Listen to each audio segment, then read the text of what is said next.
जय श्री राम। मुझे मधुस्मिता महापात्र। देखो मु आसी आम गाँ को आम कूल मंदिर जोटा कि गोपीनाथ जी मंदिर। आ गोपीनाथ जी मंदिर रे आम कृष्ण पूजा करूँ बा कृष्ण राधाकृष्ण मंदिर अच्छी। ये कांत कवि घर मंदिर या आम जहाँ को आप कांत कवि लक्ष्मीकांत महापात्र बोली जानती सी होती आमर जेजे बापा। तो ये तांकर घर को आम जाऊँ देखु ये हूँ घर कांत कोटीर खुड़ी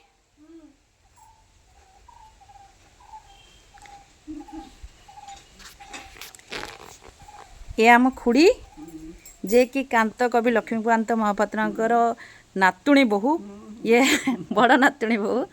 तो ये आम घर ये आमर दादा अच्छा जड़े दादा अच्छा ज्ञान दादा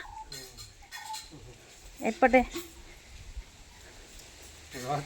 मोर जी स्टूडेंट सब देखा करने चाहती सब कौन कौन होची कौन नाई समस्त देखा इच्छा समस्त ये आमर गोटे मिनी गार्डन अच्छी दादांकर।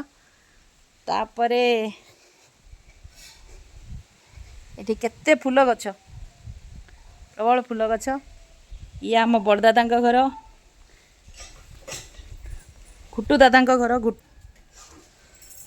ये हेले आमर विशिष्ट कलाकार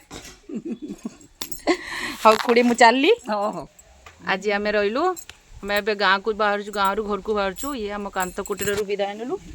तो विदाय नेले आम खुड़ी आमको छाड़ुंट बाट दे बाटे दौरान।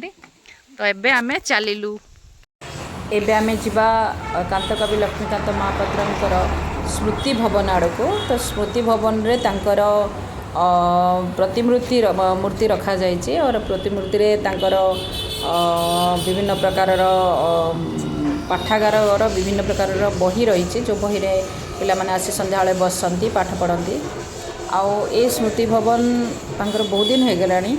तो आम आज सेठिकी आसचु बुलियापी तांकर भीतर को टिके जिबा कले देखिबा केते गोटे भल गार्डन भी ये तैयारी कराइछ। ए गार्डन रे तांकर प्रतिमूर्ति रखा जाइए। तो विषय आम आसलु ये आसिकी ये पूजा करके जाइलु। तो एबे आम जाऊँ बाहरुचु जीवाई। तो आउ टिके भलसे बुली नवा तांकर गार्डन टी को देखी नवा आउ प्रतिमूर्तिर जो सहित तांकर जो पाठागार तैयारी कराई। ये पाठागार मध्य इटा बहुत बढ़िया से भितर रे अच्छी। आम भितर को जाई पारलुनी कहीं चाबी आम दादा पाखे अच्छे तो जाई पारलुनी।